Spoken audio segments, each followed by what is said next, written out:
Because at home. We live. Welcome back, all you beautiful people, to that We Got Action podcast. This episode 47 coming at y'all. And bam, 47. NBA playoffs are in full effect. We're getting some heat coming at it too, man. Literally. We are getting some freaking heat. We're gonna get into it. We're gonna get into it. We're gonna touch on the Houston Rockets have a new coach. We're gonna touch on Ime Udoka getting the job. And then again, we're going to touch on some of these NBA series. We're going to talk about the Lakers, LeBron, Dillon Brooks, talk about the Clippers, what they got to do next. Again, they're not out, but it's not looking great.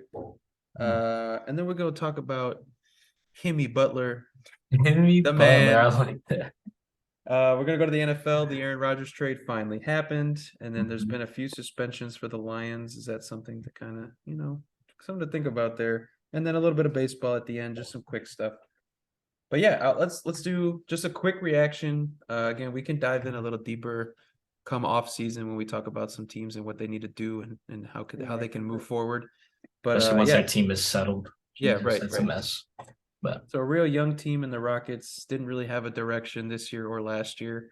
Go ahead and grab, in my opinion, a real good coach in Ime Udoka. I really like the move. I think that he's somebody who's going to come in and really bring a culture that they don't have, especially being part of that Boston Celtics tree, the Brad Stevens coaching tree. I think it's going to be a great move. I think it's you're going to bring in a guy who's demands respect, but yet shows and gives it as well. Real leader, and I think it's going to be a true, lack of a better term, but like a father figure for some of these guys that are real young and need direction in the league. I think it's going to be a great fit. I really do. I don't know how long it takes before they become good, but I think you're going to see improvement already going into next year. I think you're going to see a lot of change in attitude, especially from these young guys. Obviously, the big part of it is Alex Sengun. You got Jalen Green there already. I think Sengun, is more of the cornerstone for this Rockets team than Jalen Green, in my opinion, because you have pretty.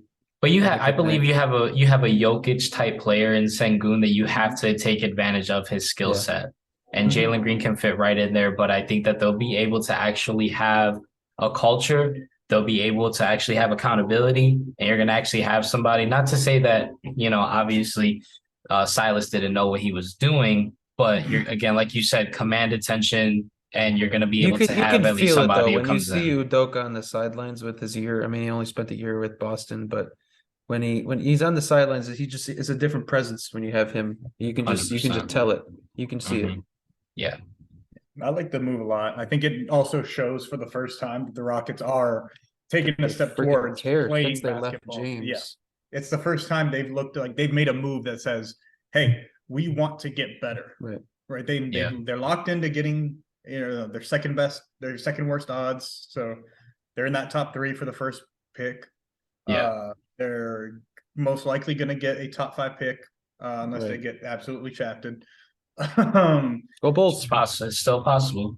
But still possible. Yeah, I like it a lot. I think it takes a lot of these guys are really skilled players, right? I think Jalen Green's skilled, KPJ is super skilled, Sengun is super skilled, yet we haven't seen them be able to put it together. Jabari's got a ton of talent and potential, and I think Udoka could turn him into a true decoy candidate. If you think about it, you turn him into a Tatum.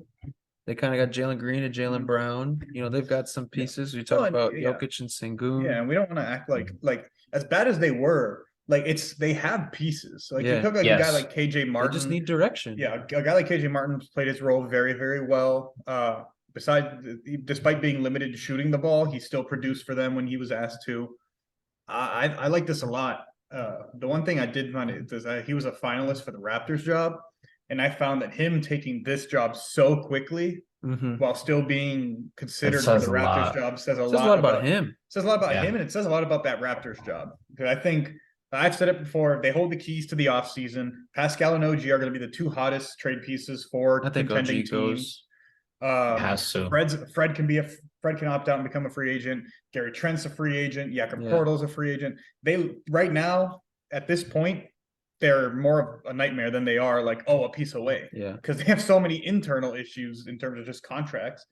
So I think it says a lot about kind of what kind of project he wants to take on and who he is and what he was like, right. He doesn't just want to pick up this disappointing good team and just turn him. He wants to build something. So I think when you see that as a front office, it helps you buy in too, right? So when he comes and says, "Hey, look, we need this, or we lack this," you're gonna listen because he's already shown that he cares just by taking the job. Yeah. Well, I found Usai Ujiri's like end of the season like conference when he was talking about Nick Nurse, because obviously Nick Nurse got fired pretty much immediately right after the season finished, and he described Nick Nurse's comments like as soon as he broke the news, Nick Nurse was like, "Good luck with those guys." I think that too. Again, coaches talk, and I'm sure Nick Nurse and Ime Udoka communicated. But like you said, it says something a lot about what is really going on in Toronto that we really don't know about culture-wise. There's some stuff. Wasn't he? It's just it is what it is. The Toronto staff before. Ime, he was on Boston. He went from San Antonio to Boston to Brooklyn. Okay, Ime Udoka did, yeah. Earl Watson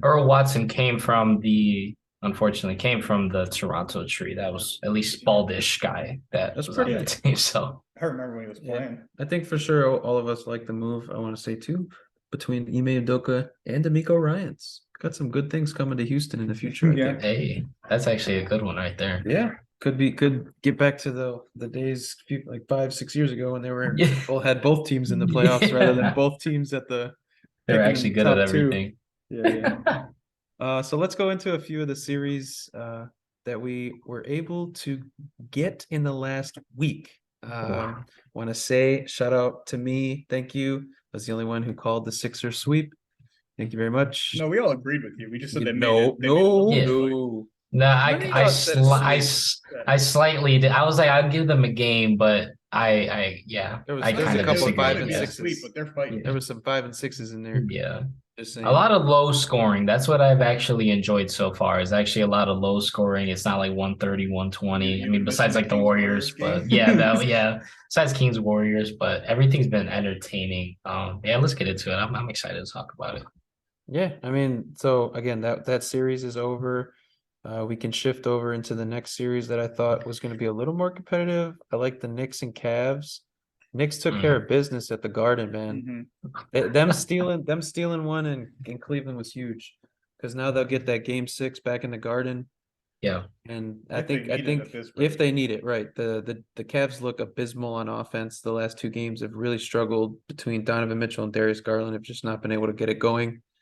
Again, they both shot much better at home, so we'll see what happens there. Vitor, again, you called it with Evan Mobley, just struggled all series so far. And it's been a different guy, honestly, every game for the Knicks. But aside from Jalen Brunson's been the consistent spark. Yeah. But RJ Barrett, the last 2 games at home, again, those role players usually shoot better at home than they do on the road. Exactly. Julius Randle was big on the road, and when they stole that game. RJ Barrett was huge. Josh Hart's been incredible, doing a lot of the dirty work defensively. One of the biggest trade deadline acquisitions of the year, I would say. Crazy. Huge. And he doesn't even start. He comes off the bench and just gives them those hustle minutes. Yeah. Does a lot of dirty work though. Steals. I mean, pretty much plays starters minutes at that point. Like he does. You know what I mean? He does. It's crazy. Disguise the looks and stuff. Yep. But I think Knicks finish it out, to be honest with you. I think the Cavs are cooked right now. I'll stay. I had Cavs in 6 last week. Yeah. I'll switch to Knicks in 6. I think the Cavs can take care of business. They are too talented to not at least push this back to the Garden. Yeah. And I think Donovan Mitchell has shown that he's the type of player who's like, he takes it upon himself. Like this could easily be his 40 point for the playoffs. Yeah. Right. Like it's did he hit 40 in that? No, it was like 30, mid-30s, something like that. So this could be his 40-pointer that he likes to throw in at least a couple times every playoffs. Yep. Yeah. All right. Well, which one you guys want to go to? I was going to go to the one that's on right now, just because I like saving the other one. The other series for last, I think, is Hawks Celtics. Yeah. We'll go Hawks Celtics right now. Is Boston leads 3-1. Up by 10 right now. Yeah, it was a pretty good game. Game 4 was pretty solid. It was close throughout up until the fourth quarter. Well, the Hawks have shown life. Like Tatum and Brown just took over in that fourth quarter, man. Yeah, it was just the start. The talent took over. 2-0 to Boston when we recorded last time. Right. Because Celtics had just won that game. I said Celtics sweep. You said Celtics sweep. in 5. I think I said Celtics sweep. Somebody said in 5. I think somebody gave him a game. We might have all swept them. Yeah, that was the consensus. But like, we wouldn't have been surprised if there was a game because of the talent on the Hawks. They have talent. They can compete. Like they won. Trey had a great game. They won. Well, DeJounte just really messed them up this game with getting suspended. I don't know. I'm sure he was mad at something, but like as a player that you're kind of, even though you're still young, 25, 26 years old already, you're a vet now. You got to be better than that. There's rumors that apparently he came out and said that he just is consistently, even dating back to his San Antonio days, has had felt what he felt was disrespect with the referee. That was the head ref. Yeah, he cited prior. There's just no respect, that referee just doesn't give him respect. And that's been coming out a lot lately. Like a lot of players are seeing like personal grudges.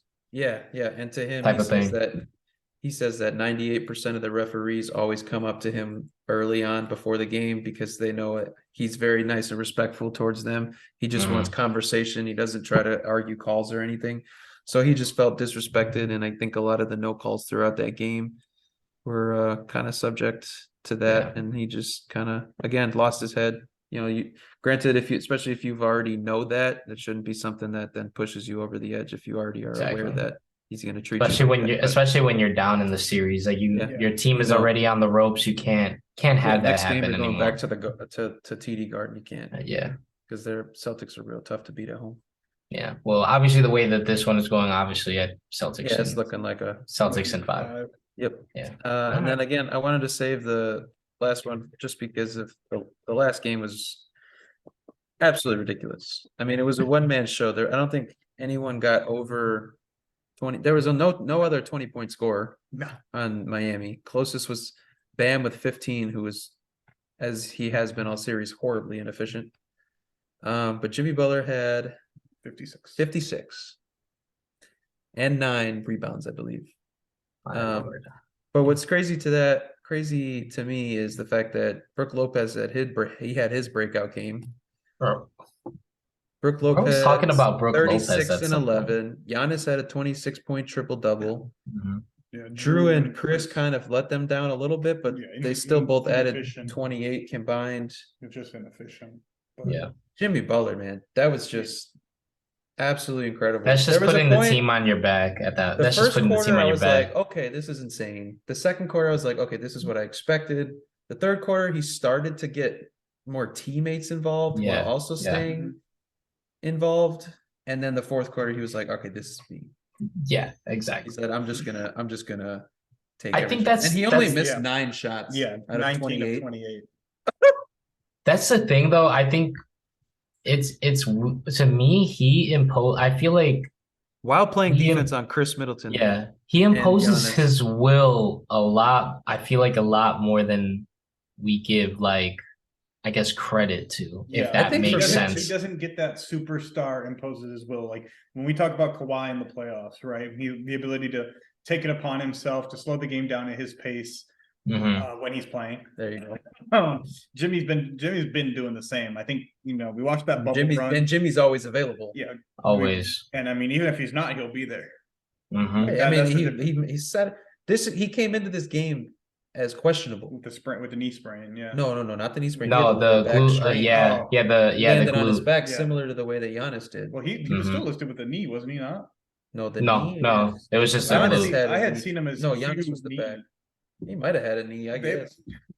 It was one of them, bro. Came into this game questionable and then drops 56, absolutely willing a team. Yeah. Yeah, he's somebody, it's just like he has pure confidence. Like he's a Steph Curry type, in my opinion, when it comes to shooting.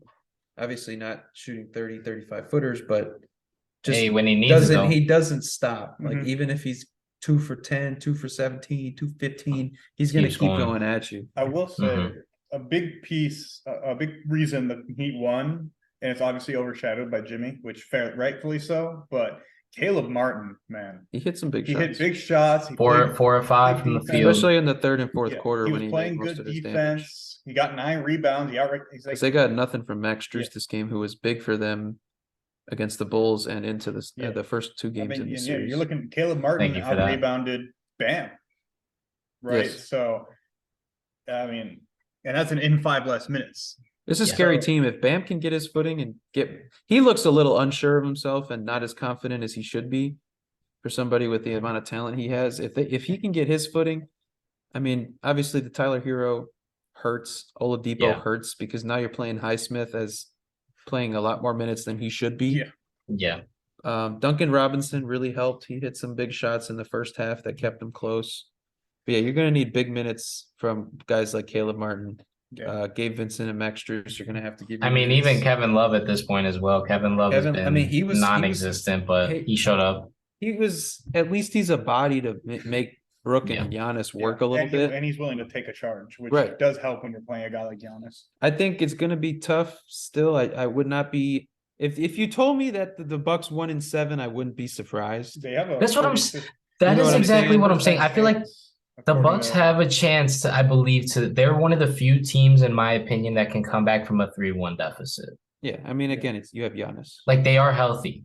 You have Giannis. And I was even discussing this with one of my friends. I was like, Giannis is just now, he's pissed off. I'm sure that whole team is pissed off that they're down 3-1 because they shouldn't be in this position to this team. They had that game won. Well, yeah, you had with an absolute 5 minutes one left. in a million game here by Jimmy Butler. Exactly. Like, I think Jimmy is still going to go off and get you. I think Jimmy's going to go off probably for about 30, 35, but I think Giannis is just going to turn in one of those performances for the ages again. Yeah. Competing with his games already that he's had in the playoffs throughout his career. But I think Bucks in 7.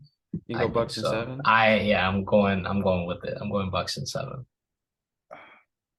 I'm going to ride the statistical wave and go Miami Heat in 6. They have not lost to the Bucks at home in the last 2 years. That is 6-0 now, including these 2 playoff games.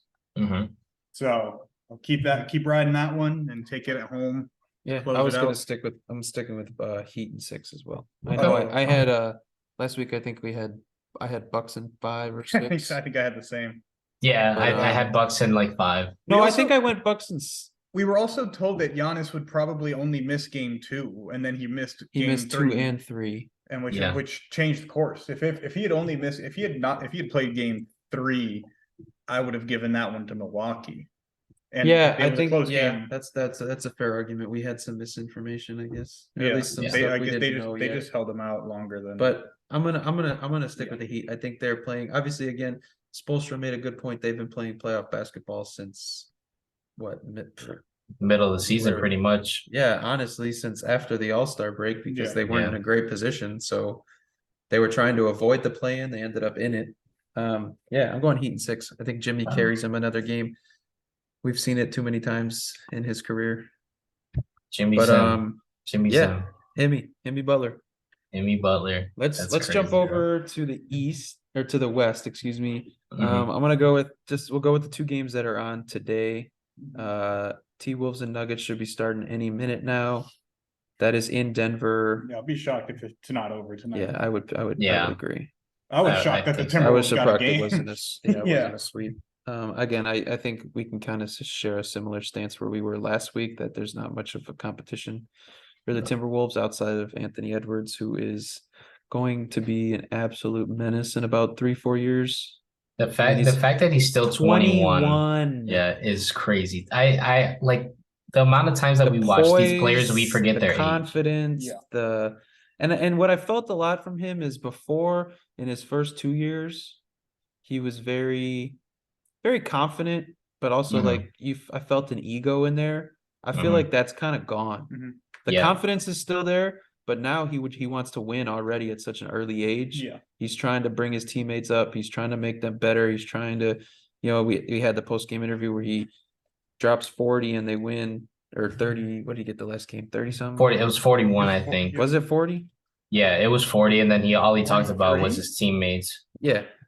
So not making it about not making 34, 6 and 5. Just not making it about himself. I think that's important, bro, because you don't see that by a lot of guys. I think that shows, though, that, you know what, this kid's 21. We're going to give him max money already.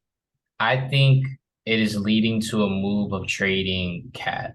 Yeah, I believe he's not just the future of the T-Wolves. He's the future of the NBA.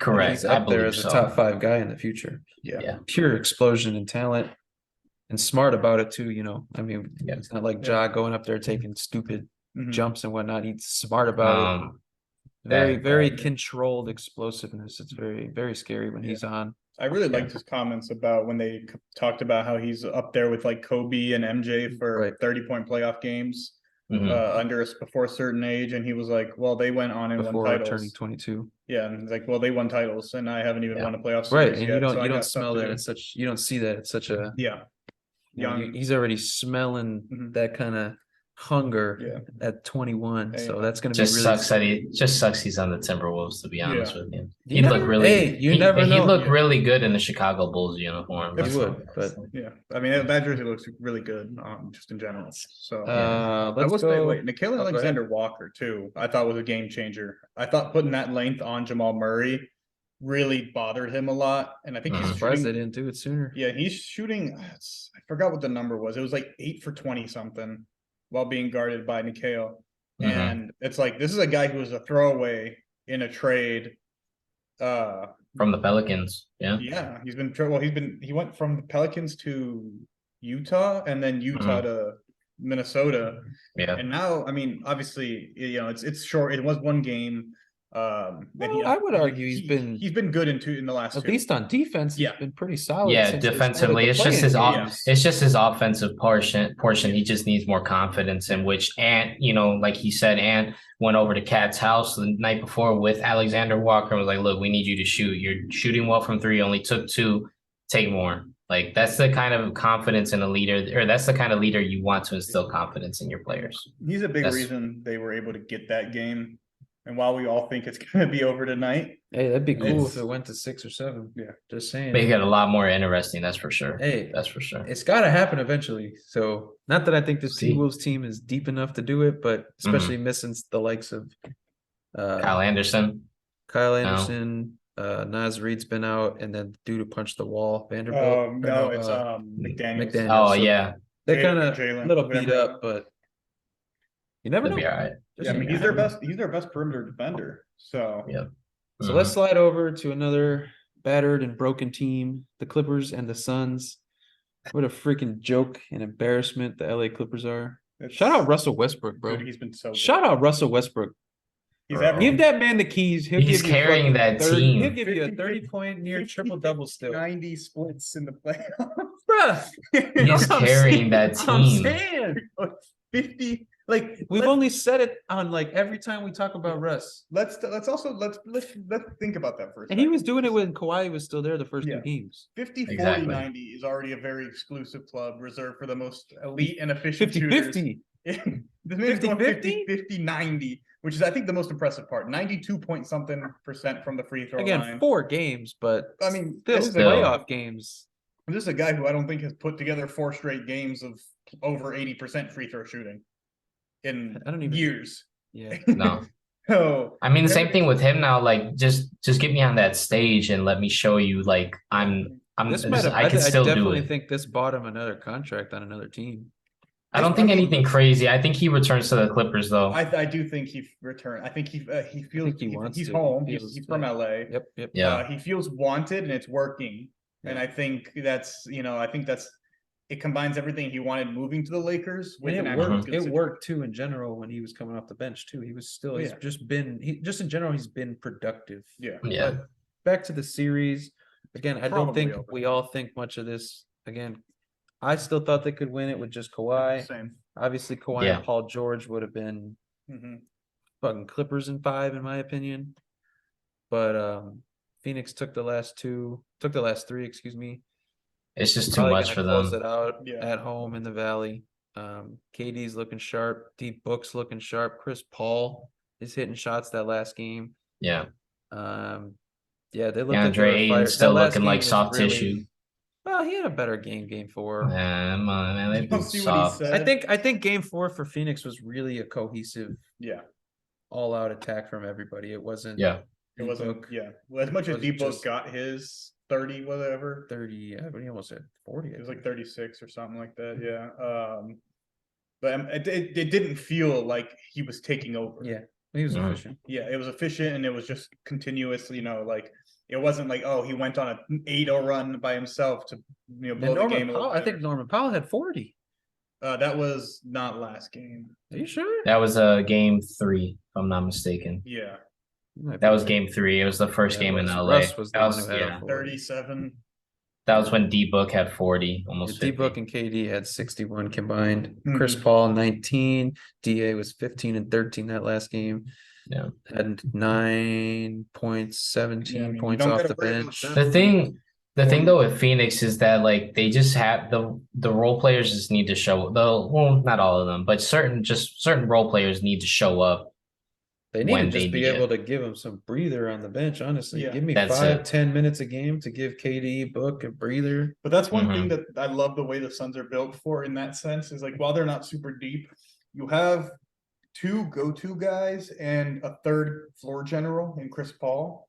Yeah. Right, who is and when he's scoring, they're scary. Yeah. The problem is he's been so mediocre. Yeah. But it gives you an option to throw out a lot of different looks, especially if you're not playing against a team's full starting 5 as well. Yeah.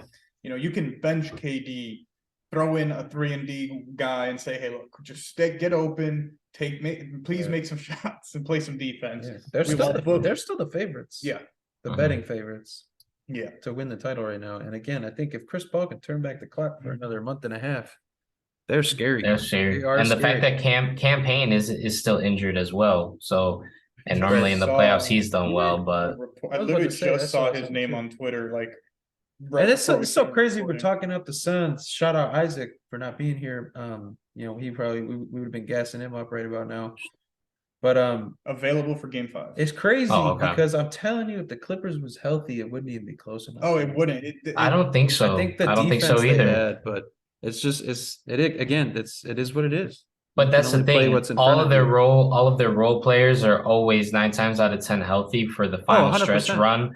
But the only 2 people you're missing are the people that you thought was going to carry this franchise to a championship at some point in time, and they have not been there. The fact that Paul George already said before the series even started that I'm not coming back until round 2, I think showed a lot because he was already out for that 3 to 4 week timeline. But like if you're trying to accomplish something, you gotta kind of at least put yourself through it. Hold on, we'll get there. Let's finish. But yeah, you're right. The series overview. We're gonna talk about the next one is the Lakers and the Grizzlies. King James, my boy. I love LeBron. I know. There's a lot of LeBron haters out there, but that's our GOAT, bro. Y'all should respect and just respect true greatness, right, bro? LeBron went crazy. The whole team went crazy again. D'Lo was good. Reeves was good. It was incredible offensive. But yeah, LeBron 2020, first time in his career in the postseason. Yep, 2020 and 7. In his entire career, or was it just the postseason? Either way, completely silenced. Still phenomenal. Again, I get it was in LA, but just completely silenced the Grizzlies. That was the knockout game, in my opinion. It's gonna be real tough for Memphis to win 3 in a row. Ja didn't shoot the ball well. Desmond Bain was on one. I know that's your boy. He was on one. That was tough to waste a 30-pointer. Man, he's showing me he's the most mature out of their core, in all honesty. Yeah. According to that post-game conference, like he's showing me he is the most mature out of that entire core because you don't hear much from him. He goes about his business. But like the fact that he's trying to be a leader and calling out his teammates, like you guys thought this was going to be an easy series. Get LeBron, knock him out in 1. It's not even just the series. They thought, according to Ja, that the whole West was easy. It was the Celtics that they were looking for. But yeah, the Lakers, in my opinion, I've said it all year, pre and post trades, bro. If they can just get AD and LeBron healthy, put anyone around them, they got a chance at the title. So I'm going to go Lakers in 6. I think Memphis wins their home game. But I would not be surprised if the Lakers just close this shit out. I think they've got all the momentum. I can AD had a pretty piss poor game. Hey, but even that was really, really good. That was the Grizzlies game to take. The fact that 100%. like LeBron, I'm sorry, LeBron didn't go crazy for his 20. He let the game kind of come to him. But the best part about the team they got right now is LeBron doesn't need to do that. Go crazy.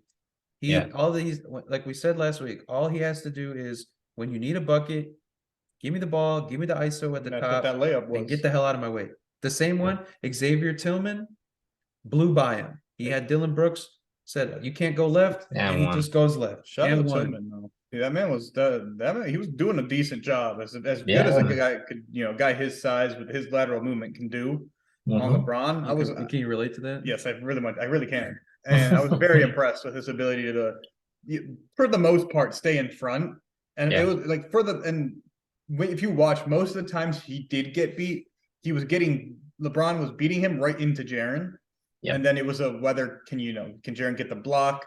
Can you get it over him? Which that layup get it to a shooter. Yeah, that layup was incredible. I don't know if you guys have rewatched it. Yeah, he did high off the glass. Done was to go high off the glass. Yeah, that's the only way he could have made that. Jaren, but soft enough to where it didn't go high and bounce too far. Jaren flew in like that. That man was probably a good 3 feet off the ground with all his length. AD, honestly, that was bronze to take. Yeah, AD might have missed it anyway, considering the way he was playing yesterday.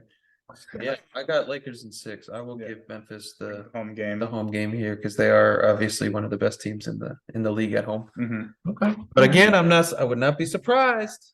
LA, they're firing, bro. They're firing. All right, last one is probably the best series. Oh yeah, right now, true fireworks. The whole Harrison Barnes, Draymond shit's coming out again, which is hilarious. But Warriors Kings, they're going back to Sac. Dude, I don't even know. I mean, it's plans to play, which is good for not only the series but for the Is it though? I mean, if they have no chance if he's not playing. I mean, yeah, I agree, he's 100%, playing. Yeah, but I'm just saying, like, we'll have to see because he wasn't very effective down the stretch of last game. I mean, he was more effective than anyone else on the team. That's not saying the whole offense runs through him and Sabonis. And Sabonis is kind of neutralized that last game. Yeah. So I don't know. Depends on how bad the injury is. It is on his shooting hand. That is where everything, all your shots are going to roll off of. So I'm sure they'll numb his ass up. He won't even feel it. But we're in the same spot we were when we started the series. The Warriors just got to steal a road game because nobody's beating them at home, especially come playoff time.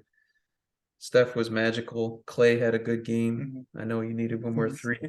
Clay had a good game. Draymond was insane off the bench. And I think that was a big...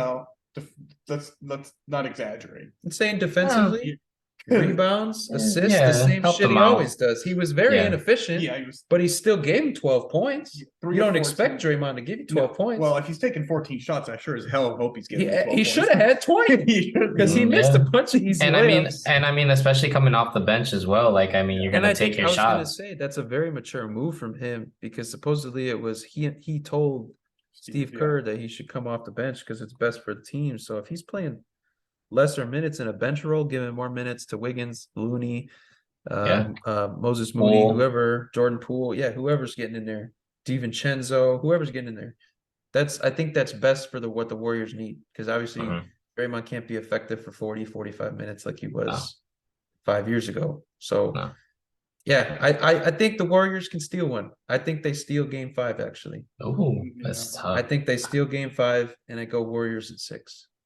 I really want this series to go 7. I don't think it will. I don't think if it does, it's Kings. I think it goes 7. I think Kings win this one at home. Warriors win at home, and then I think the Kings finish it off. Which I wouldn't be surprised if the Warriors they'll catch the road win in game 7, just because I think they need it in game 5.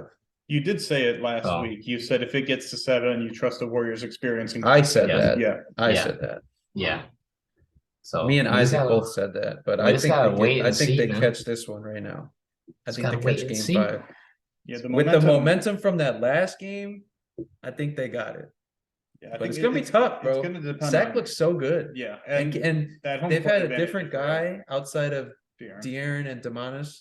a different guy each game, kind of help him out. Monk's been good. Monk's been insane, but that's been his role since he got there. Yeah, Kevin Huerter has not. Kevin Huerter's been quiet, except for a game. Keegan Murray's been quiet. He finally had a good game last game.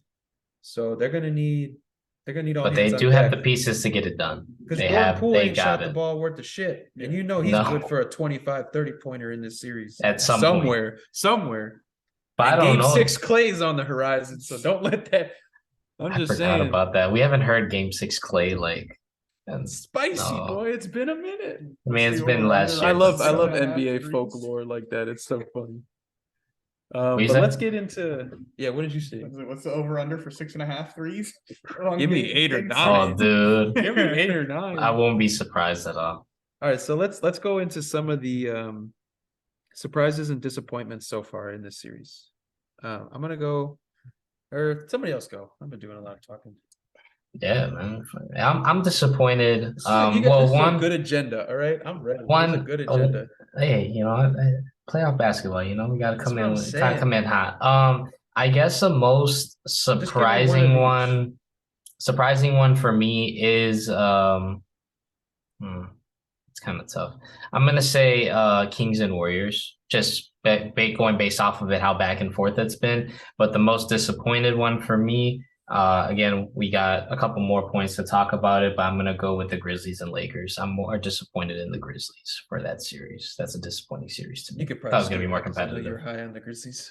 Yeah, I'm going to actually go with the Cavaliers. I thought they were favorites going. Should have went first. Is that your? That was my disappointment. I got a few though. There's another big one that's very disappointing, but for different reasons. It's not disappointing because they can't even play. So but it's like that's disappointing. Finish it up. Yeah. The Cavs to me were like heavy favorites going in. I know the Knicks were solid, but there's nothing that the Cavs have done all year that has shown this.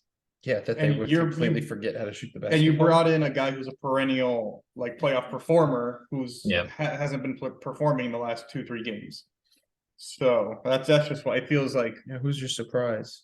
Oh, my surprise. I'm gonna go with Austin Reeves individually. I like that. I think that as much as he's been good for the Lakers throughout the last later stretch of the year as well. Yeah. And there is a resident Austin Reeves hater upstairs, but he's just shown yeah. It's not just I was looking at the stats, and this man his assist to turnover ratio was over 5. I was looking at it, and he was averaging just 3-point-something assists per game, meaning he had 1 turnover at that point in the series when I was looking. Right. And it's like beyond this, the shot making, the aggressive. He's been driving hard to the basket, forcing decisions. For how much pick and roll and drive game he does. Yeah, and when you're playing with guys like LeBron and AD, it's very easy to defer. Yeah. Right. And he's not doing that. He's taking it upon himself and making the defense adjust and make decisions. Right. And then it's leaving other guys open. So then, now a guy like LeBron, instead of keying in on LeBron, he's now guarded one-on-one. And, AD is now guarded one-on-one, which even while he's not performing, it still affects the way a team can scheme defensively. Yeah, it's definitely not how you expected to defend the Lakers going into this series. Yeah, it's not. We have to guard. We have to close out. Close out too hard because he'll blow past you. Yeah. So I think he's been my biggest surprise, just the consistency and the pure determination and confidence. Yeah. Okay. I like that. I'm gonna go biggest disappointment for me. I'll just round out the big 3. I'll go with the Clippers again. It feels like a cop out, but again, 2 biggest stars. There was obviously when he first went down, it was okay. PG will be back for the playoffs. Now he's not. And then obviously you were like, okay, we still got Kawhi. No, you don't. Now you don't. So you went from you should win in 6 or 7 to now you're gonna lose in 5 probably. Yep. So that's very disappointing.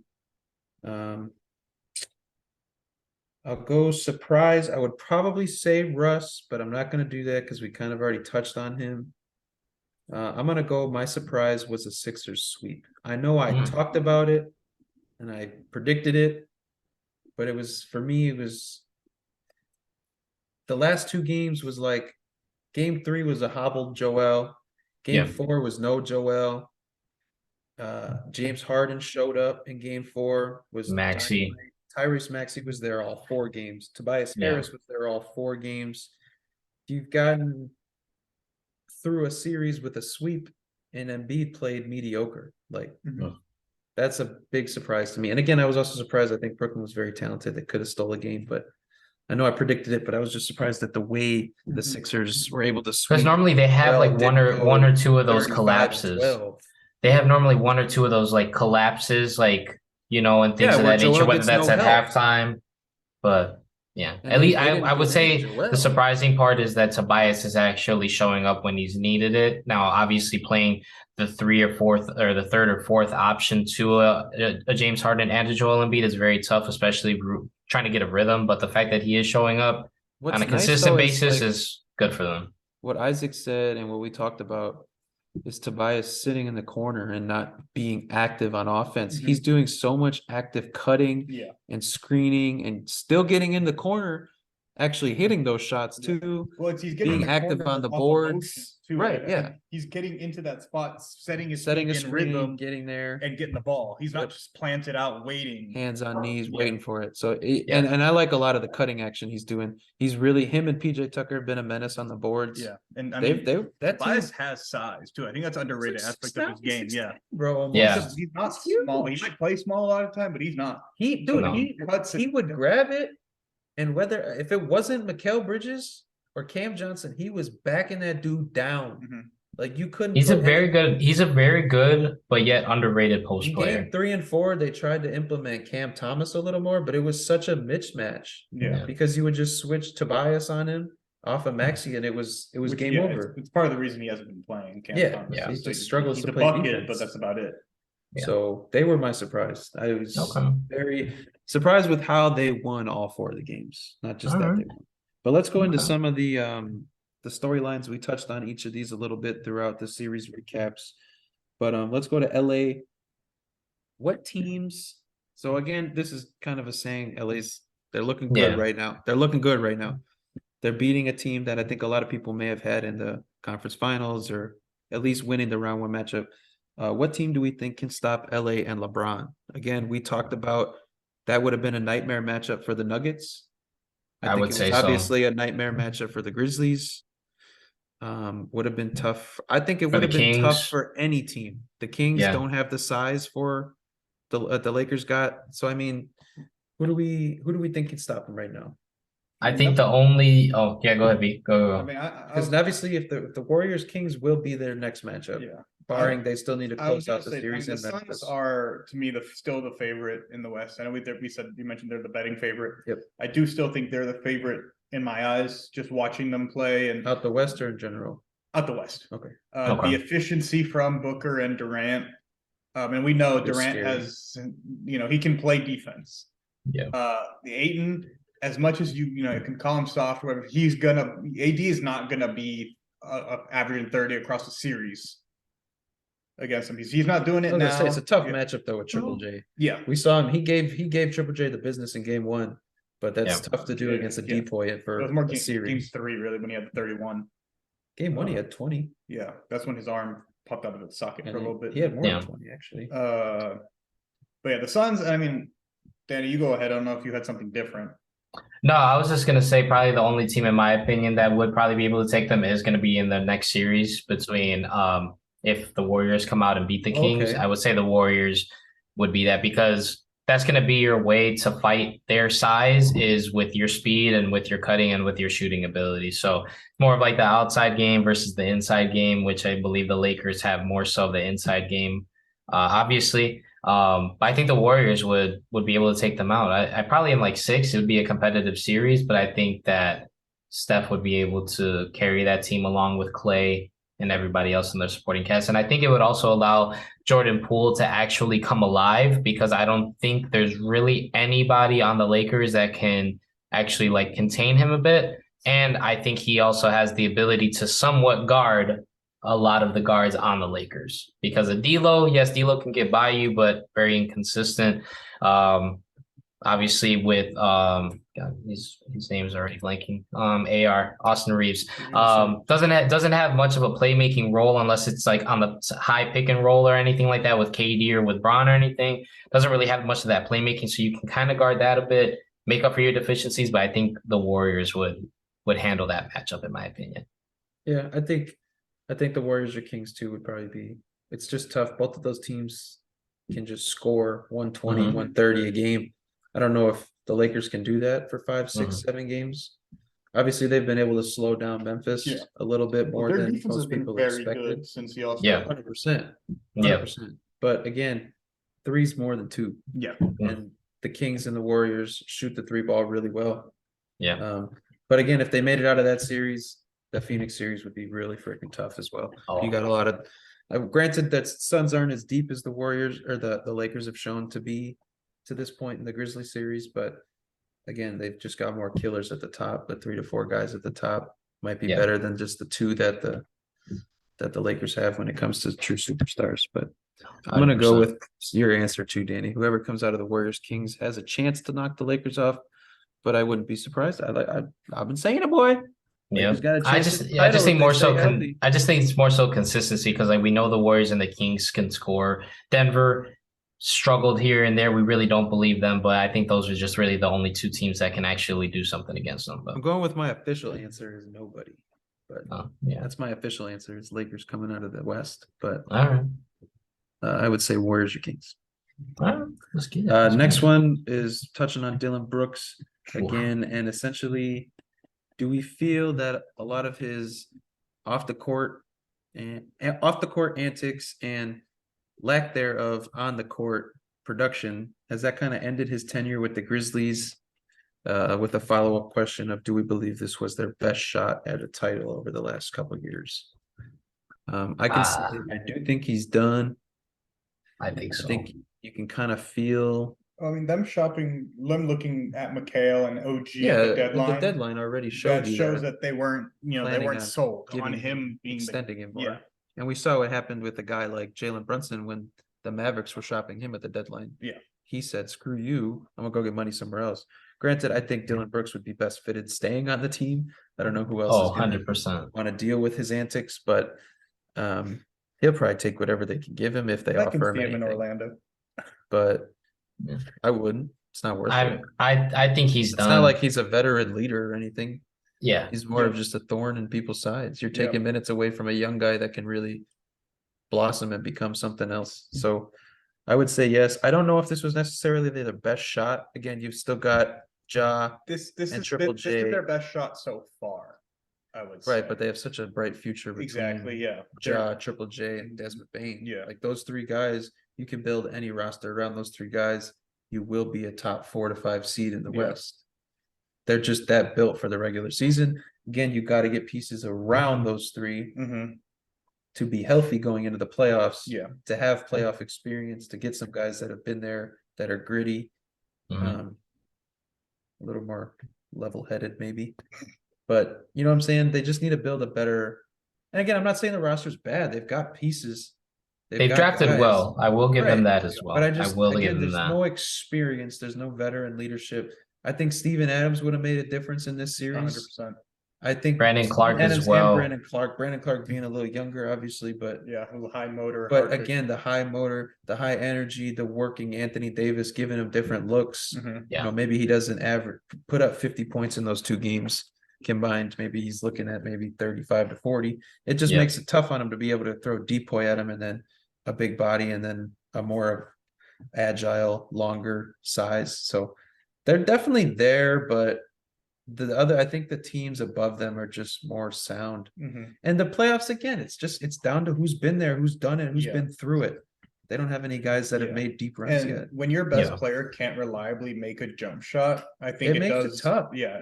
And I mean, Ja improved a lot this year. To make your 3-point shooter. Ja improved a lot over the course of the year, but I think that wrist injury really came at the worst possible time. I don't know how much it's affecting him. It's on his right.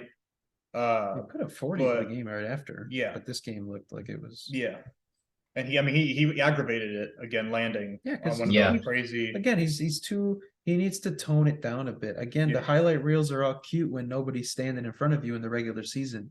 But in the postseason, these motherfuckers are trying to take charges. Yeah, they're trying to get every possession. Honestly, in my opinion, he's worse than D Rose. Derek never drove recklessly. If you were watching Derek was explosive, and he would. But always in control. He knew how to maneuver and had crazy body control. So does Job, but he doesn't use it. He doesn't use it as much as he could. He just tries to go completely over you or through you. Yeah, Derek could. And nine times out of 10, that causes the turnovers as well. Turnovers and missed shots. They're doing that in the playoffs because they're trying to get extra possessions. They're trying to make sure you don't score points. Yeah. Nobody's standing in front of him in the regular season. Yeah. No one's gonna take that. Mm-hmm. So it's a different. But I think though Dillon Brooks is done. I think his antics really hurt them this series. Needless to say, I just don't think you go again. They're bubble champions. I don't really count that championship too seriously. But again, LeBron has been there. AD has been in the league for a decade. You have all those players with experience in the playoffs on the Lakers.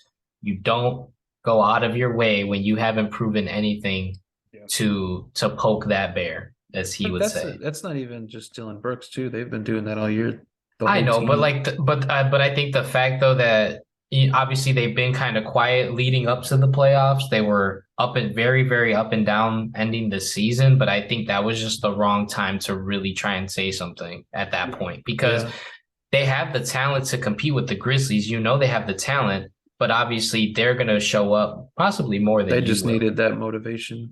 Exactly. And that was the wrong thing. The only person that needed to be motivated on that team was LeBron.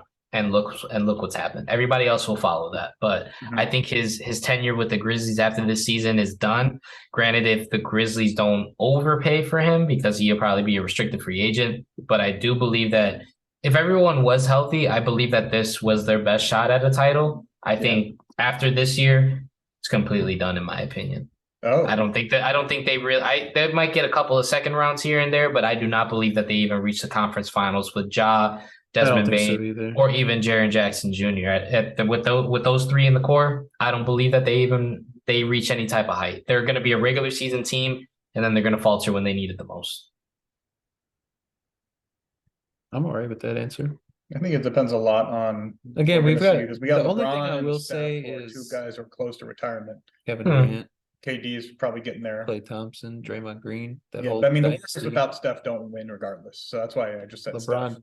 And the Lakers. That's why LeBron, Anthony Steph, Davis. KD, these guys are towards the end of their careers. But the problem for me is then you got the Nuggets coming in, the Kings coming in. You've got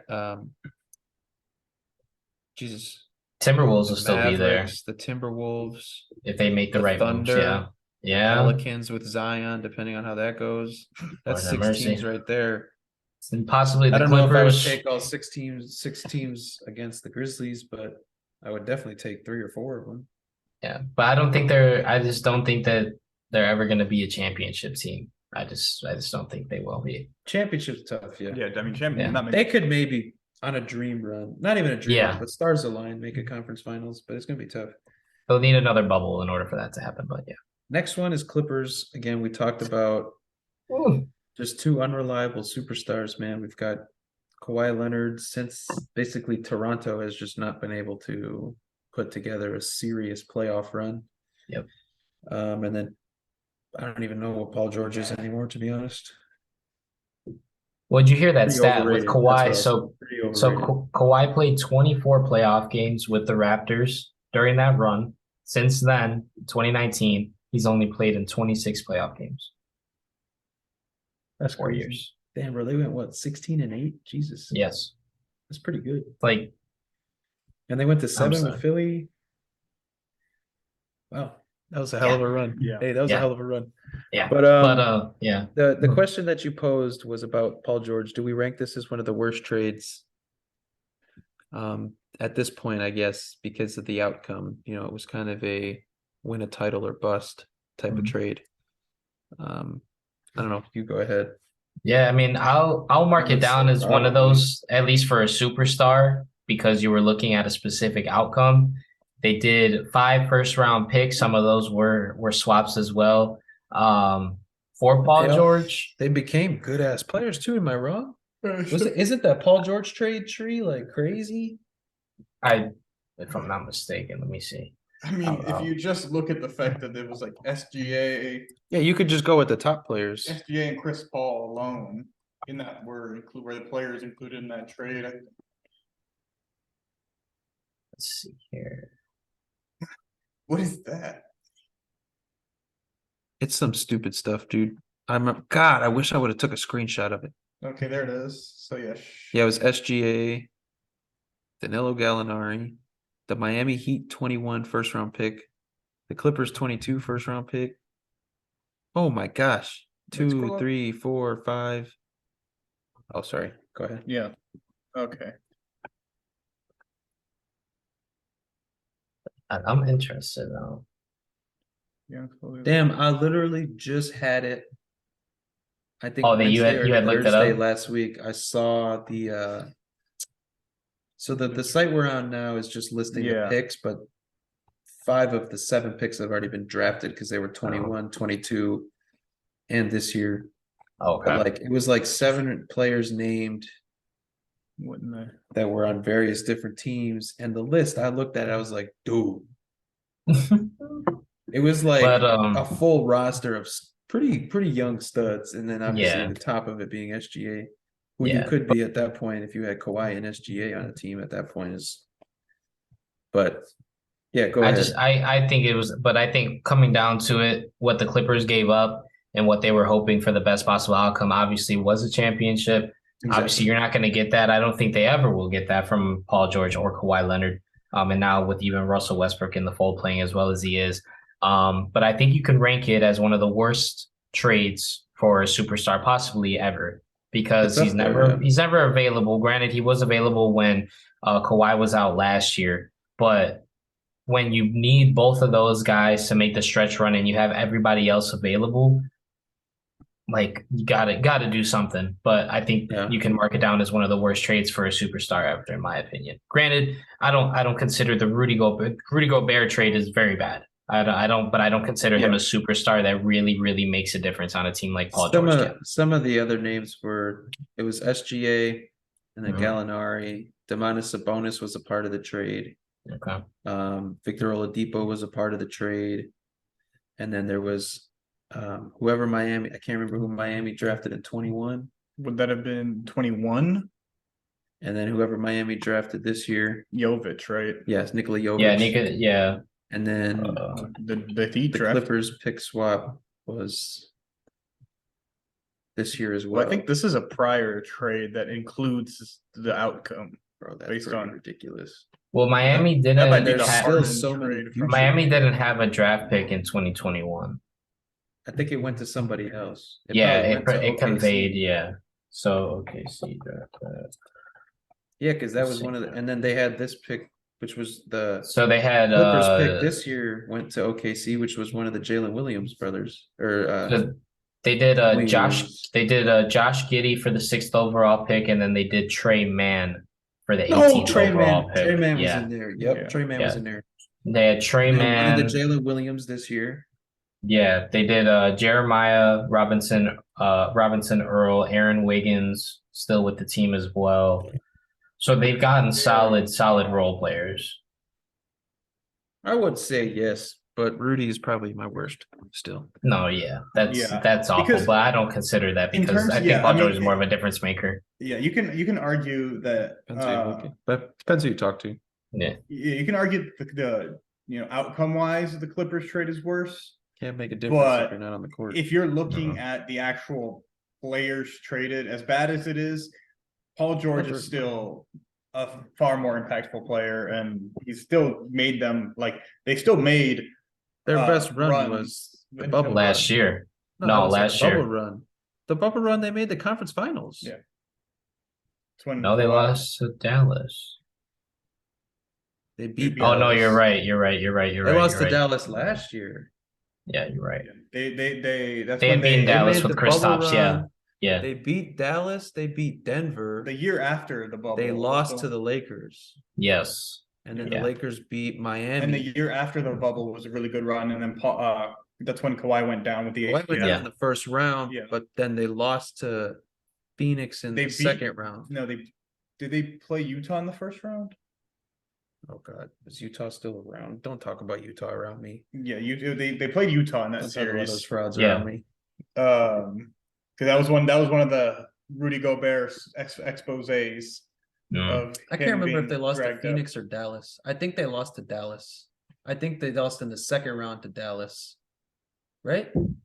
Last year or 2 years ago? No, they played the Suns. Last year. They played the Suns. The Suns played the injured Lakers team with no AD. And then they played the injured Clippers with no Kawhi. And then the injured Nuggets with no Jamal. Or Jamal and Kawhi. Yeah. That's right. They had that dumbass run. Yeah.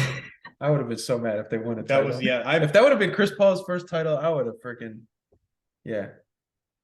Oh hell no! Don't even remind me of that. It's just, but in my opinion, it's just a bad trade, unfortunately. So I think we all can at least agree that it's not the outcome that the Clippers had hoped for. They don't have a chip yet. Yeah, but let's go on to the last two segments here. Is Jimmy one of the best playoff performers? Yes. Danny, take it away. Yeah, he is one of the best, but I don't think we need to say anything else as far as that goes. Would you rather? Yeah, we're gonna do Jimmy buckets. Would you rather? But we're gonna go based off of playoff performers here. So kind of more so in our era, I think you can't really touch the greats, in my opinion. Maybe have one or two of them, but we'll see where y'all go so far. So I'm just going based off of these playoffs right now. For these players, answers I think might surprise you guys. So would you rather have Jimmy Butler right now during this run so far in the first round, or Kevin Durant? You suck. You suck. And I want you guys to take in this first round so far. Like, would you rather have Jimmy? Would you rather have KD, even with KD? I mean, Jimmy in the bubble was insane during their finals run. Yeah. Jimmy last year was insane. Yeah. But then obviously the Celtics were just a slightly better team with a slightly more depth. Yay. Man, KD buckled a few times with the Thunder. Yeah. But he was still young. But he did average 29 though for his OKC career in the playoffs with them. Yeah, so, I know. Buckled I meant by just didn't show up with 35 or 40 when they needed it. Or 56. It's not really buckling, but couldn't close out one game against the Warriors. It's one of the best teams of all time. And he had help. Russ didn't play that great either. They both kind of struggled. Yeah. They just didn't do it in the same game, which is what sucked. I'm gonna go with. Oh man, dude, that's hard. That's a really good one, Danny. Give me. Oh Lord, I don't want to be here forever. KD is the better player, but when it's like Jimmy just makes KD in that Brooklyn series, that Milwaukee series, years ago, when James went down. And then Kyrie went down, and they still forced it to 7. I'm going with Jimmy buckets to be honest with you over Kevin Durant in the playoffs. That's just me. I'm gonna go with Kevin Durant.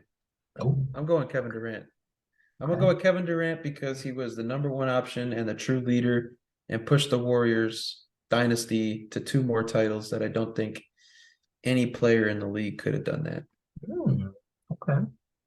So I'm gonna go with Kevin Durant. And again, like you said, almost averaged 30 in OKC. Did choke against the Warriors a little bit. And then didn't really have the true help in Brooklyn that I think he would have liked. Kyrie was never consistent. James was never consistent because he got hurt. Not that he didn't want to be there, but I'm gonna still go with Kevin Durant. I love Kevin Durant. So you're gonna go a little bit of a choke artist that needs help. Gotcha. Okay. I mean, at least he's won. Yeah, that's true. Jimmy's only been there once. Yeah. B, what you got? You're looking like you thinking a lot over there. Yeah. I'm like it's so scenario based, but yes, it's also tough because KD's played it pretty much his whole career in the West. Yeah, if you were to tell me you've got a team of 4 high schoolers and you have to take one of them, I'm taking Jimmy. I disagree. But if you're having KD is the better player. That is the straight up. Who's the better playoff performer? Yeah. Which I guess I'm still picking KD because he's won. Jimmy raises his game more than Kevin Durant raises his game. That's because KD's game is already at a higher level. So he doesn't have to raise it that much to be even more impactful. Fuck. I'm going with the man that's won 2 rings, that's won 2 finals MVPs. Okay. You got to be a damn good playoff performer. No, he was incredible. Finals MVPs. Yeah. And when you're doing that, when you're outshadowing a top 5 player of all time, top 10 player of all time.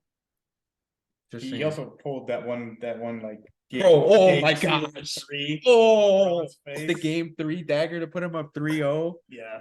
They got 20 seconds on the clock and they're only up by 1 and he's wow. I'll go KD. Wow. All right. So the next one, 5 minutes. That was a hard one. I know. Next one I got here for you guys. So kind of a little bit of, I guess you can say, similar accolades so far. Would you rather have playoff Jimmy Butler or Jason Tatum? Give me Jimmy. Jimmy. I think he's just, as much as he can point out he's also not as consistent as it seems. He also hasn't beat him yet. Yeah, but that's teams. Jimmy hasn't beat him yet. Give Jimmy a Jaylen Brown next to him, and look what happened. Look what'll happen. He's got a Tyler Hero. Come on, man. Stop it. Tyler Hero's a third option in Boston. A distant third. That's pretty impressive, though. He'd be insane out of Boston, actually. Yeah, I'll get Jimmy Butler, I guess. Okay. I don't think it's too far off. I think Jason Tatum's fairly consistent through his first 6 years in the league. Okay. All right. He's been there consistently. Next one I got here for you. Would you rather have playoff Jimmy Butler or John Morant? Jimmy Butler. Jimmy Butler? Yeah, I don't fuck with the Grizzlies. No questions asked. No, that's it. I mean, we just talked about Jaw's flaws in the playoffs, where it seems like Jimmy raises his ability to shoot the ball in the playoffs. It's actually immaculate what Jimmy Butler does. Like Jimmy Butler is not a 3-point shooter. No. He's fairly inefficient in the regular season.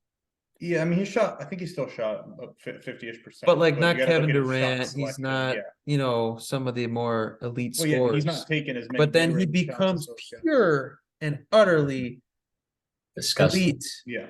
Come the playoffs. And again, he's got his duds. Like he had a couple duds last year against Boston.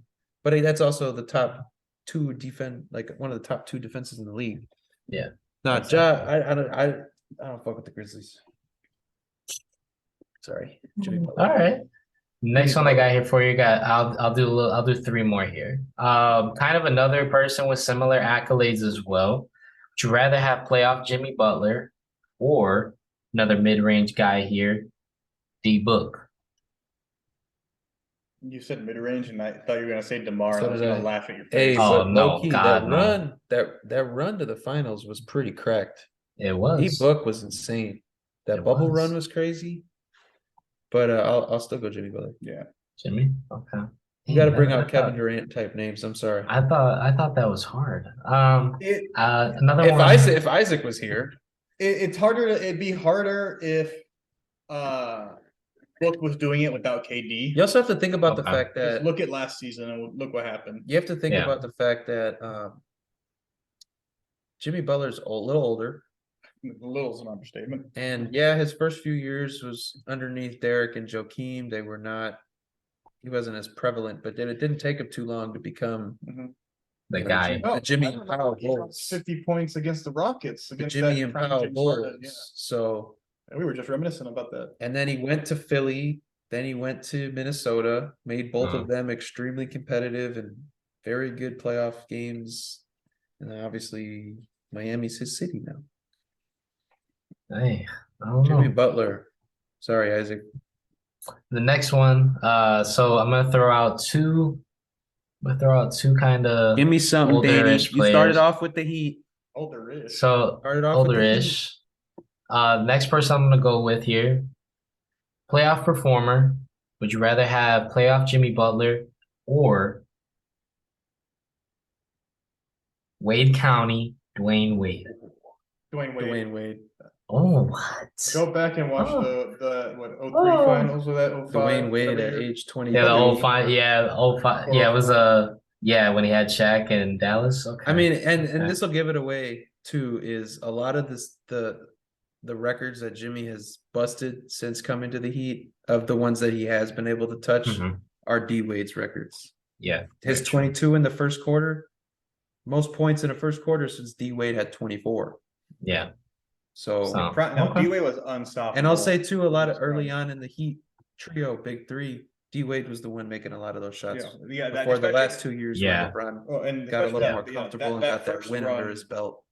That first run where they lost to Dallas. Yeah, this was when LeBron, and I don't agree that LeBron's not clutch. I'm just saying he had that narrative early on, and the Miami Heat run, it was Dwayne has to take the shots.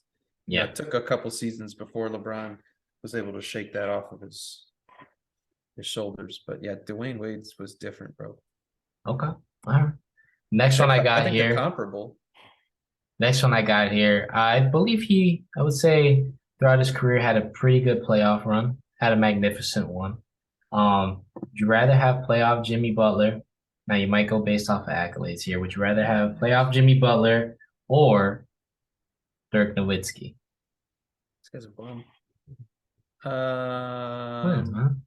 I think that's actually tougher. I know. Dirk I'm waiting for one specific. I'm gonna have to mop up one. If Jimmy does this for a while and they get to like the conference finals or something, we're gonna have to run two crazy playoff runs. Dirk was pretty solid. He only got one ring though, right? That's what I'm saying. He only had the one. To be fair, he was also having to mop through Kobe Lakers and Dynasty Spurs and very good Suns team that struggled to put it together in the playoffs. Oh, a Mike D'Antoni team that couldn't do it in the playoffs. Wow. Yeah. I'm gonna actually go, if you go run for run. Jimmy was better in the bubble run than Dirk was nuts in the bubble run. Yeah, Jimmy was nuts in the bubble. He was better in the bubble run than Dirk was in that finals run. Oh, wait a minute. Whoa.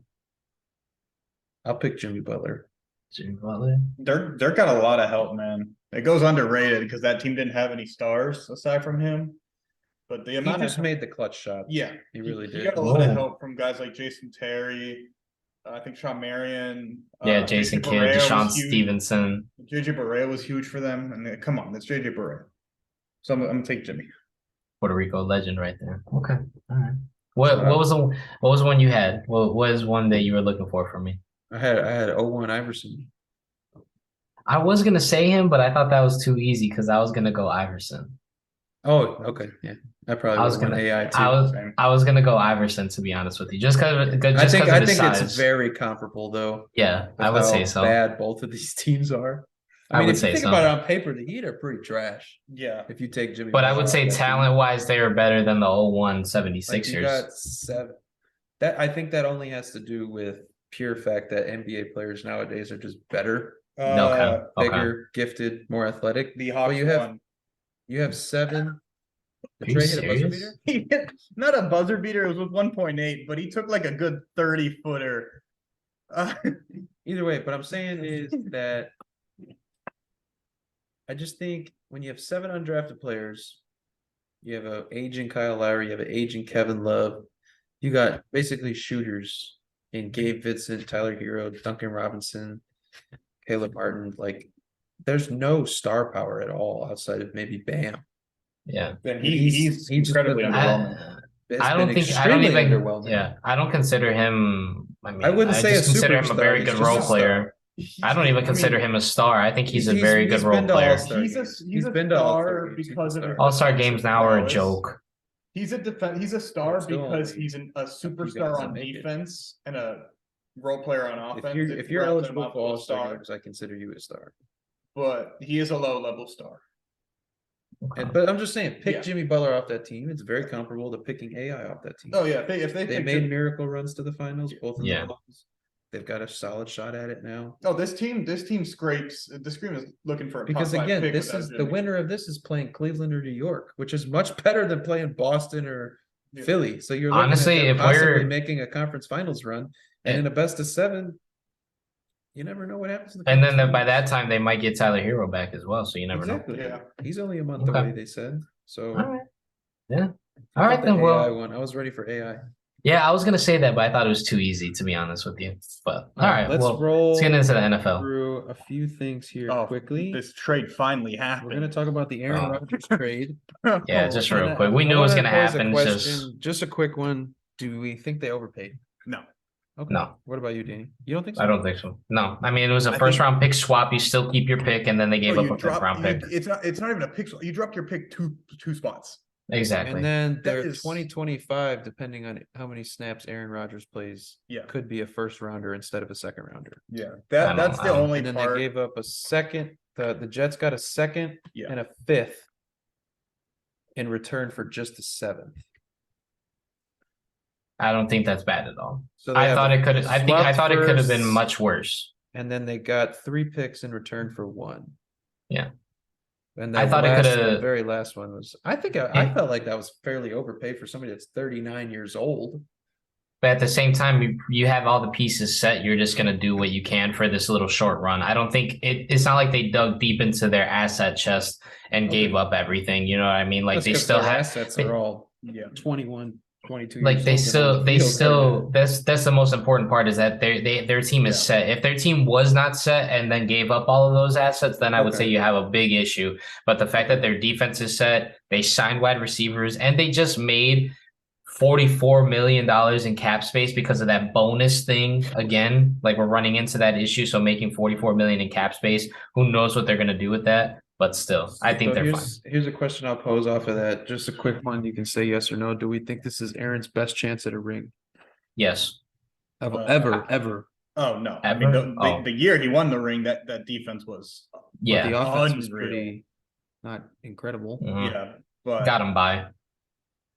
But that, especially I'd in that say era for of football too. I think I would just say for just at this point in his career, if he were to go to any other team, I think this would probably be I would just say that this is his best opportunity to make it back again. Okay. Yeah. So, but I'm saying I would just say this year though. I think this year. After this year, I think it's scrapped.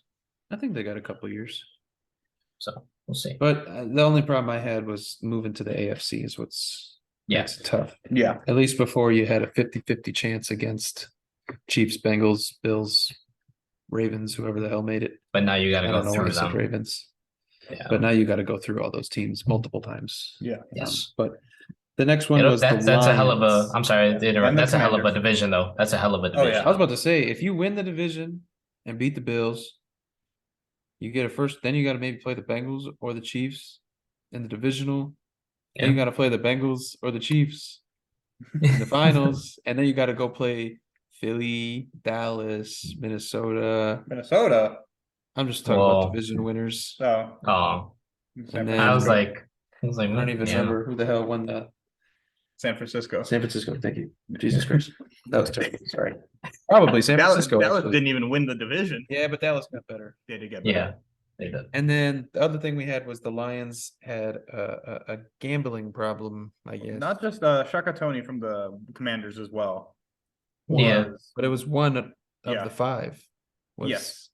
Well, Jameson Williams, Cephas, Quintez Cephas got released. And CJ Moore were the 2 that were released. Indefinitely. Yes. So which means the guys Cephas, Moore, and Tony were suspended indefinitely, meaning they bet on NFL games. Yes. Jameson Williams and Stanley Berryhill were 6 games for betting on non-NFL games inside the on team ground. That shit don't make no sense. That is they're telling me if they took steps to just walk out the front door, they would have been fine. They're fine. That to me is incredibly stupid. Yeah. If I got $50 on the Tigers to win another game, come on, bro. What are you talking about? Why you putting $50 on the Tigers? Because you never know. But it's a stupid issue in my opinion. Because sports betting is at the forefront now of sports. Well, yeah, the leagues are signing Every deals. single TV commercial. Oh yeah, You see we'll have at DraftKings, least one or FanDuel. two commercials that are points bet on the more local stuff. Points bet, DraftKings, FanDuel promotions in the bottom left, Rivers Casino. Rivers Casino. They're literally like, oh, That's brought just to 'cause you they're by not this. here. Like brought to you by DraftKings. And you're like, okay, It's so dumb. I mean, I understand betting on the NFL games, but like if they're not even betting on NFL 100%. like if they're not even betting on NFL games that have nothing to do with your league, then I think they're fine. Yeah, bro. But- leave the hell alone. But I understand from the perspective if you're betting on NFL games because you don't know what kind of cahoots could be in with another team. Bro, or tell me if you ever heard about this in the NBA. Never. No. Never. Obviously, there was controversy a little bit in baseball back in the day, Yeah. Pete Rose. but like, come on, it's ridiculous Yeah. how I far don't- behind the NFL No, and is. and it's the fact is like you see the NBA in the new CBA announce that hey, players are going to be able to sign endorsement deals with these betting companies. Right, bro, And and it's you're like- so far behind, you're just ruining people's careers. Yeah. Like And like That's suspending tragic. somebody 6 games for betting on it. Imagine like Jameson Williams, right? I don't know when that boy these done played what 3 games. That's what I'm saying. He was injured for the first however long of the season. So you're telling me if he was on, if he was at a practice Something about Alabama and then receivers. they went to go run some drills, and he was like, all right, he had to go through a film sesh, right? And he was done with his film set, and that practice, the drills were still going on for 10, 15 minutes, and he was waiting on the guys. He can't open his phone and throw down on some baseball, on some soccer, on some basketball. Whether you're betting on the Tigers or the Red Wings, you're gonna lose money. You don't have to bet locally, man. You can I'm just I understand, but like you guys said, it's just something that they're It's so far so behind on. it's The terrible. fact that everybody else and all these other leagues are catching up with it, the fact that it's around everywhere, it's at the forefront. Basically, as a fan for us, it's at the forefront of us, like being able to watch these games and bet on them and watch them and see what the outcome is. But I mean, come on, You're dude. about to Like, see like Ja Morant, Anthony Edwards, anyone else who's these young guys that are about to be on TV with all these drafts. Like they're gonna sign these crazy deals and they're gonna be they're going to advertising be stuff. gambling on like football games on the thing, on the commercial. They're going to exactly. be watching. Bro, please, football I games. want to see a commercial this upcoming season. I want an NBA player on a commercial for a betting app. It's gonna And happen. I want them betting on a Lions game. I want to see it. I want to see like, oh, Detroit over Green Bay. Like I want to It's see gonna it happen. right now. You're gonna have dude. like Cade throwing down to like I want to like see it right like now. I got my boy Swift for a Yes. touchdown on this drive. I want to see it right now. But I'm sorry, Just dude. to Like, I troll. mean, you're even showing it like on ESPN with like Jalen Rose. Jalen, what's your picks and all that? Like, I mean, Yeah, Bro, I love that segment by the way. no, I It's do. usually pretty solid. Yeah, but still, it's It's- something that needs to get. They need to fix it. I understand that betting on NFL games. You shouldn't bet on the same sport that you're participating in because you could be in cahoots, aka like Paul Crew, Longest Yard, great movie. But but still, like if it's not something that doesn't have to do with you, leave it alone. Like let them be, Yeah. let them live their life. It's their money that they're losing at the end of the day, and I'm sure that they didn't. But like same thing with Calvin Ridley. Calvin Ridley spent like less than $1,000, if I'm not mistaken. Something Not like even that. betting Well, so on he- Falcon stuff, bro. I thought he was betting on the Falcons, but No, yeah, he betting on them did. to win. Yeah, he He was bet on the betting them to Falcons win games. while he was away Yeah. from the team. Like, Yeah. and that's one where I also don't understand. No, you are right. You're right. Are you're you- right. Yeah. Are you not effectively betting on your team to win every time you go out there to Yeah, play? what the hell are you talking And about? you're betting on it with your You're body and in some cases your life. So you can't throw some money on top of that. To like, I can understand betting on your team to lose and why that's a problem. Yeah. Betting on your team to win is not a problem. And Yeah, I you're get gonna why go you out there ban and the try to gambling. win to get to the playoffs to win a Super Bowl anyways. Yeah, I get What the banning the hell? gambling on the football because of the possibilities. Even though I think it's a little bit senseless, unless you're the only time to me, the only way you should be in, to me, I think you should be allowed where you can bet on anything as long as you're not betting on your own It's team throwing to games lose. is Yeah, kind of where the problem gets. Yeah. Exactly. Yeah. what is Calvin Ridley from the Falcons at the time betting on a Niners Sitting on his Seahawks game? couch. Right? What is that? Does that hurt anybody? No, Not Like- at all. change the freaking rules, Roger Bro. Goodell. Get Get younger. Stop. Grow a pair. The NFL Grow a needs to pair. get younger. Grow a pair, bro. All right, let's move on to a better league, Wow. but still not as good as the NBA. But still doesn't have the viewership of the NFL. But it's still the better league. The MLB and Las Vegas is having a hell of a season. That in a second. What? The second point in our MLB. Oh, I don't know, man. Hey, I'm ready for that one. But the first point is the Oakland Athletics, who are abysmal, but somehow beat the Angels yesterday. Mhm.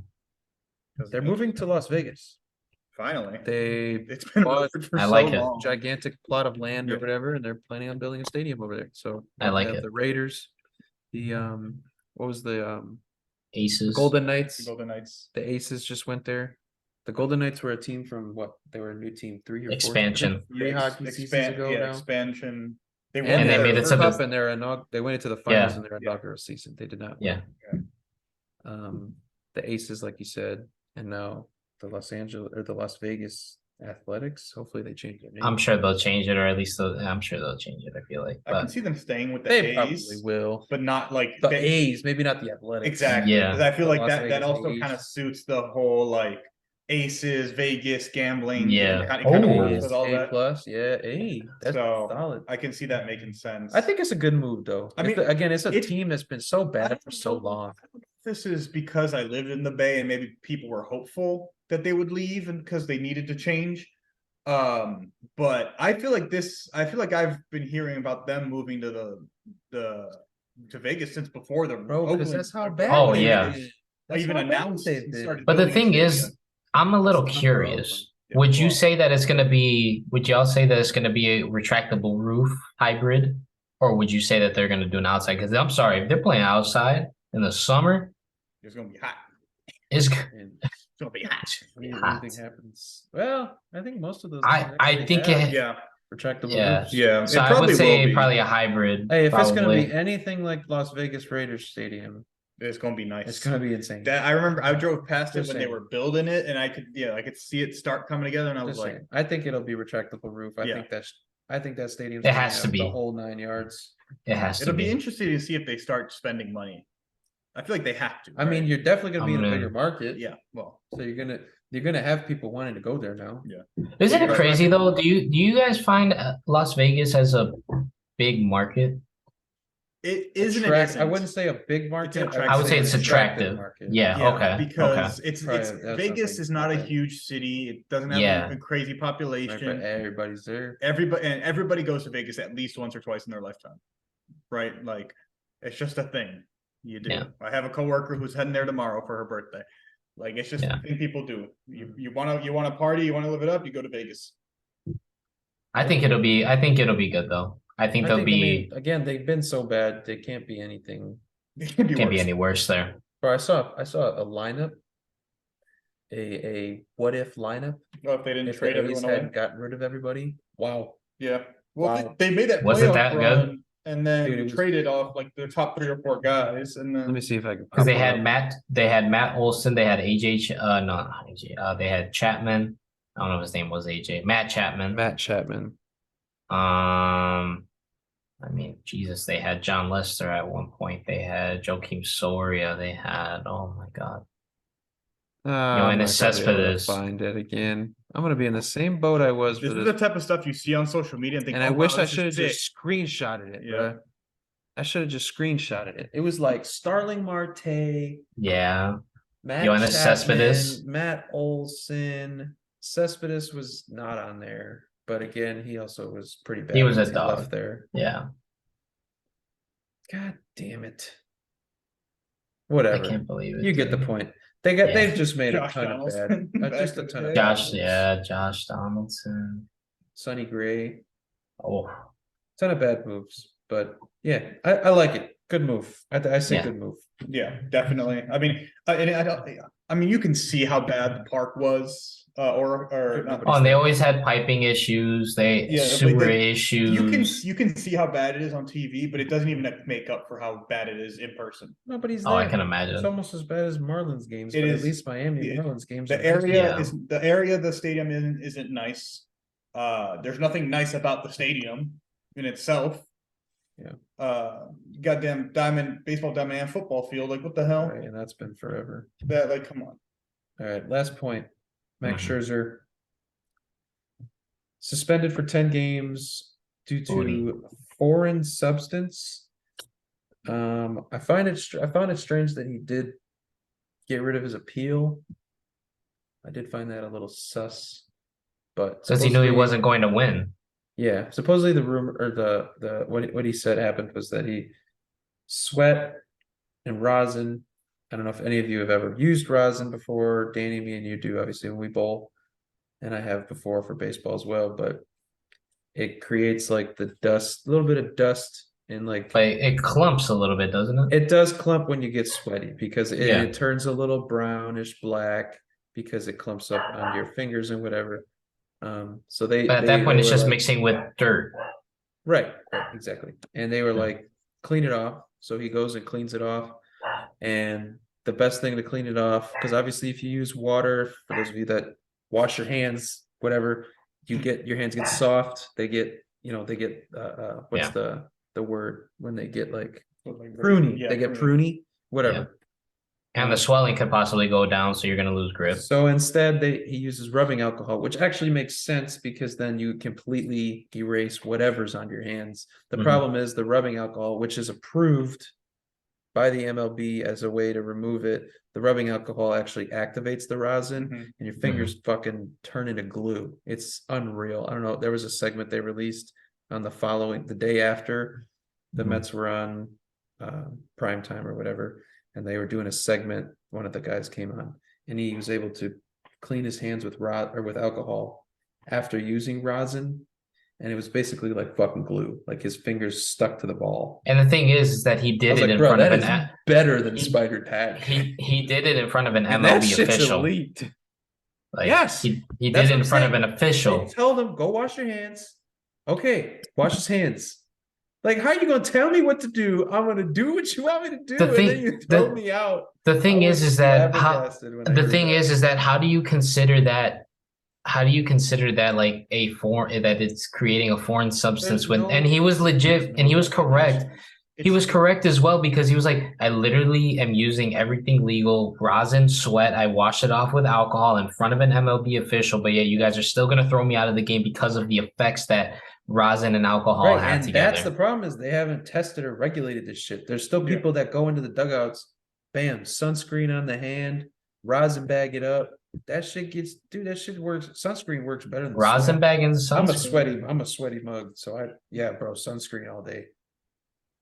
Sunscreen's crazy. Sunscreen and rosin. Let me tell you, I was a sweaty man, so I could just rub the hand and I was good. But interesting. Okay. Yeah, sunscreen's one they do now. Just anything that creates a little bit of moisture because it activates the rosin. The only thing that rubbing alcohol does a little better is because it also cleans it and creates that because I don't know if whenever you use alcohol, you're kind of a little tacky because it's so clean. Yeah. And then the rosin, so it activates a little bit. But yeah, it was the fact that he just was like, okay, I'll do it in front of him, and gets thrown out. Stupid. It was so stupid. It's not even just the thrown out, which I think is bad enough, but a 10-game suspension. Yeah, it's 10 games, so it's only 2 starts. But yeah, I mean, at least it's not like it's 10 starts because then that's 50 games. Yeah, but it's still ridiculous, and it's like how are you gonna? You can't have something be legal until it's not. Then that's where I was gonna make a point is they haven't, in my opinion, done enough testing and rules and regulations on it. It was already so abrupt last season that caused a few injuries because guys have done their entire lives using this type of stuff. Yeah. But there just needs to be one singular substance, just one thing. Make it legal for everybody. Hitters have pine tar, right? That's what they throw in every on deck. They've got the stick and they've got the rag. Just pine tar. Just give the pitchers either rosin and sweat, and that's it. Like just one thing, or give them and then there's there can't be subjectivity to it, like, oh, you use too much. Obviously, it's not spider tack, but exactly. Just give them one substance they can do to create as much fucking spin as possible, or whatever they want. There just has to be one singular substance. Yeah, it's bad. There's just too many different. It's embarrassing to be honest with you. There was guys thrown out a lot last year after the thing. This is obviously the first major one this year. But yeah, it is. Well, it's also one of the, obviously he hasn't had the best start, especially by his standards. Right. Yeah. So it's not like he's cheating, bro. Yeah. But I mean, he was definitely getting back on it. Like he was looking better. But again, that's just I mean, it's consistency and he's pitching every 5 days. Been one of the top pitchers in the league. A lot of pitchers don't really throw too much in the spring training because they don't want to hurt themselves. Yeah. So I saw that and I honestly could not believe it. I could not believe it. I was like, I laughed so hard, and then when that video came out the following or a couple days later, I showed that to Carly and I just froze it. The dude's finger, he's holding it like this and he takes his thumb away and the ball's just stuck on his 2 fingers. And that's with alcohol and rosin, and then he already had a nice like tack to it where you could like hear it. Yeah, kind of getting ready to snap, mm-hmm. and then takes a towel and some rubbing alcohol and cleans his hand with rubbing alcohol, and this shit was like glue. It was hilarious. That's interesting. I never knew it was like it had that effect. I never knew it had that effect. It's just such a. I'll see if I can find the video and send it to you guys. Yeah. It's just a poor rule. Like the rule makes sense to an extent. I understand why they want it as much, and they also want offenses to. It's just they just off, need to determine what foreign means. Well, exactly. And if you're gonna make something legal, or and if you want to like. Is there an X amount of it that you're allowed to use? Exactly. Is there, they need rules and guidelines? There's, if there's foreign substances, right? Like, why don't you have? If there's a possibility where you use too much, your hand is too sticky, make it a thing. Like go out there and make it like a dose. Give him like a pack that has this much, whatever. If you're gonna do that, regulate it for the game. Yeah, like it can't be. You can't have. There cannot be subjectivity. In these types of rules, there's enough subjectivity in baseball. At the rate home runs and runs and offenses going, bring Spider Tech back, dude. I want like 3-4 years ago when that Orioles overhit. By the way, they scored 5 in the night. I want all the way the pitchers were like 3-4 years ago when pitching was insane. We're gonna be finishing the season with like 2 guys who have under 2 ERAs. There's already only 2 Cy Young candidates. Last year, or it was like, we know it's going to be one of these 2 guys. Yeah, and it was only halfway through the season. Yeah, and I mean, guys, I want when it's tough. I want it to be tough. Anyways, that's my rant for the day. There we go. Get us a that was good though. We'll see what happens, man. But they got to fix it, especially to one of your prominent players. You can't do that to them. Yeah. And when they're not known for cheating the game. Well, and there's other guys who have had more egregious. Even when they took questions, they took Max. Well, the thing, but the thing was that the Yankees pitcher, Domingo Germán, he had a foreign substance on him, and they told him to wash it off, and he did, and he stayed in the game. Yeah, he legit had a foreign. But the thing was that he had a foreign substance that they saw, told him to clean it off. And then he comes back. But yeah, you tell this guy who's using regulated stuff. The whole previous half inning is still good. Just wash it off. And still, I don't know, bro. But they gotta fix it though. They gotta fix it regardless. Yeah. Though. Universal substance. Yeah.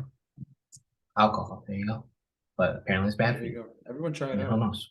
I want to actually. I want to do that. Do it at bowling. Yeah, we could. Y'all have rosin. You'll definitely have plenty of alcohol. So.